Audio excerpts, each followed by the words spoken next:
ఏదైతే వీళ్ళు హామీలు చెప్పారో బాబు షూరిటీ భవిష్యత్తు గ్యారంటీ ఈ పాంప్లెట్ తోటి ప్రతి ఇంటికి వెళ్ళి ఏది చేసినా చేయకపోయినా ఈ 6 కార్యక్రమాలు మేము చేస్తామని చెప్పి ప్రజల్ని నమ్మించి ద్రోహం చేశారు అధ్యక్ష.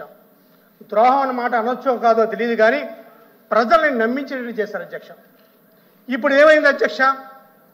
8 నెలలు అయిపోయింది అధ్యక్ష, 6 నెలలు అయిపోయింది అధ్యక్ష, 2 ఓట్ ఆన్ అకౌంట్లు చేశారు అధ్యక్ష. చేసిన తర్వాత అధ్యక్ష మీరు కూర్చోండి శ్రీకాంత్ కూర్చోండి కూర్చోండి మంత్రి గారు మాట్లాడుతున్నారు, దయచేసి కూర్చోండి. మంత్రి గారు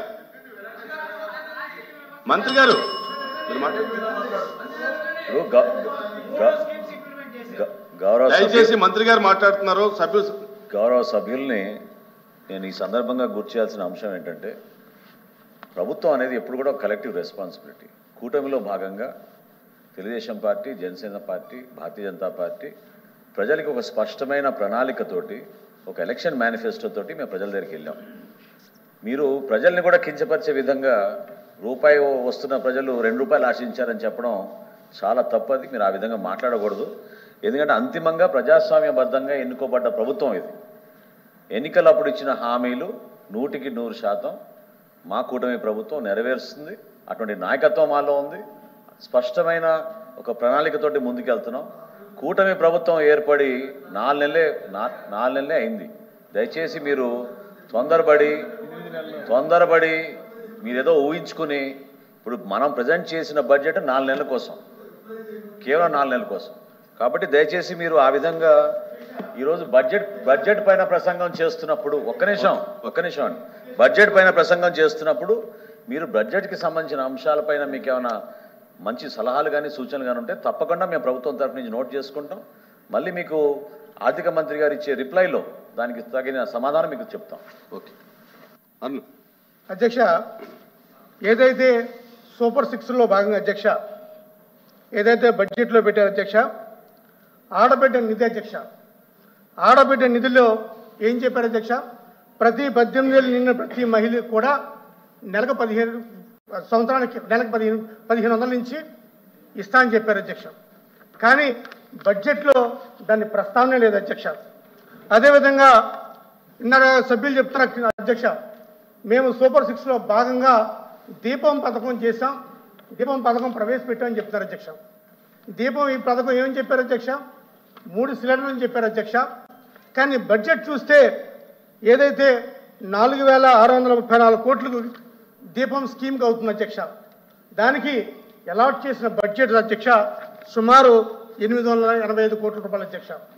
అదేవిధంగా తల్లికి వందనం అధ్యక్ష, తల్లికి వందనం మీద చాలామంది ఆశ పెట్టుకున్నారు అధ్యక్ష. ఈ బడ్జెట్లో అవ్వనివ్వండి, అయిన తర్వాత మీరు అది రికార్డులోకి వెళ్తుంది.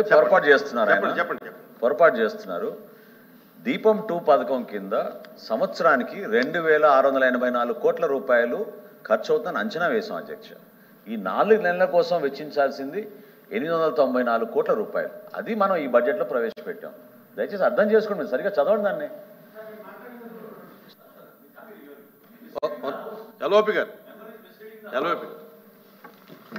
అధ్యక్ష, బడ్జెట్ మీద ఇప్పుడు చర్చ జరుగుతుంది అధ్యక్ష.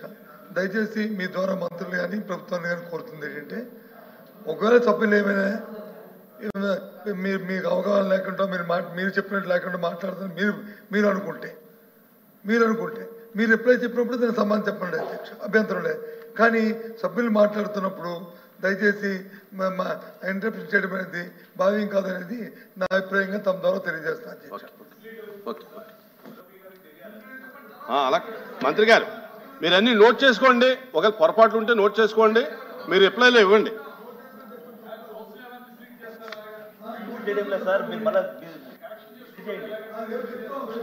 మీరు రిప్లైలో ఇవ్వండి. రిప్లైలో ఫలానా సభ్యుడు ఈ తప్పు మాట్లాడేది రిప్లైలో ఇవ్వండి. Okay, continue. అదేవిధంగా అధ్యక్ష తల్లికి వందనం అధ్యక్ష, తల్లికి వందనంలో సూపర్ 6లో 3వ పథకం అధ్యక్ష.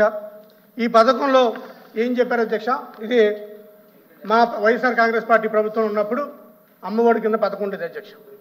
మేము చాలా క్లియర్గా చెప్పాము అధ్యక్ష, ఇంట్లో ఎంతమంది పిల్లలకి ఇస్తాము అని చెప్పేది అధ్యక్ష. ఇదే కూటమి ప్రభుత్వం ఏం చెప్పింది అధ్యక్ష? తల్లికి వందనంలో ఒకరు కాదు ఇద్దరు కాదు, ఎంతమంది ఉంటే పిల్లలు అంతమందికి ఇస్తామని చెప్పింది అధ్యక్ష. 15,000 నీకు 15,000 నీకు 15,000 18,000 అని చెప్పి మాయమాటలు చెప్పారు అధ్యక్ష. ఈరోజు ఎంతమందికి ఒక తల్లికి ఎంతమంది పిల్లలు ఉంటే అంతమంది పిల్లలకి తల్లికి వందనం వస్తుందా రాదా అనేది బడ్జెట్లో ఏమాత్రం కూడా పేర్కొన్నది అధ్యక్ష. అదేవిధంగా అధ్యక్ష అన్నదాత అధ్యక్ష ప్రతి రైతుకి కూడా ఏడాదికి 20,000 రూపాయలు ఆర్థిక సహాయం చేస్తామని చెప్పింది అధ్యక్ష. కానీ బడ్జెట్లో పెట్టింది ఎంత అధ్యక్ష? ఎంతమంది రైతుల్ని ఐడెంటిఫై చేశారు అధ్యక్ష? సుమారు 53 లక్షల మంది రైతులు ఉంటే అధ్యక్ష వీళ్ళు పెట్టింది 1000 కోట్ల అధ్యక్ష. అదేవిధంగా అధ్యక్ష స్థానిక బస్సుల్లో మహిళలందరికీ ఉచిత ప్రయాణం ఉన్నారు అధ్యక్ష. మరి ఉచిత ప్రయాణం మాట ఊసు బడ్జెట్లో లేనే లేదు అధ్యక్ష. అదేవిధంగా అధ్యక్ష యువగలంలో నారా లోకేష్ గారి యువగలంలో 20 లక్షల మందికి ఉపాధి ఇస్తా అని చెప్పారు అధ్యక్ష. లేకపోతే నిరుద్యోగులకి 3,000 నిరుద్యోగ వృత్తి ఇస్తా అని చెప్పారు అధ్యక్ష. మరి దాని గురించి ఈ బడ్జెట్లో ఎటువంటి ప్రస్తావన లేదు అధ్యక్ష. ఇది సూపర్ 6 సంబంధించిన అధ్యక్ష. ఇటువంటి హామీలు చాలా ఉన్నాయి అధ్యక్ష. ఈ హామీలు ఎటువంటి హామీలు ఎందుకు కనీసం బడ్జెట్లో కనీసం ఒక మాట కూడా లేదని హామీలు ఉన్నాయి అధ్యక్ష. నేను చెప్పేది అధ్యక్ష, ఏ ప్రభుత్వానికైనా ఏ పార్టీకైనా సరే పార్టీ మేనిఫెస్టో ఉంటుంది. ఆ మేనిఫెస్టోని తూచా తప్పకుండా అమలుపరిచే బాధ్యత ఆ పార్టీలకు ఉంటుంది అధ్యక్ష. ఎందుకంటే మనం ఎప్పుడన్నా ఎన్నికలకు వెళ్ళినప్పుడు ఆ మేనిఫెస్టో మీద వెళ్తాం అధ్యక్ష.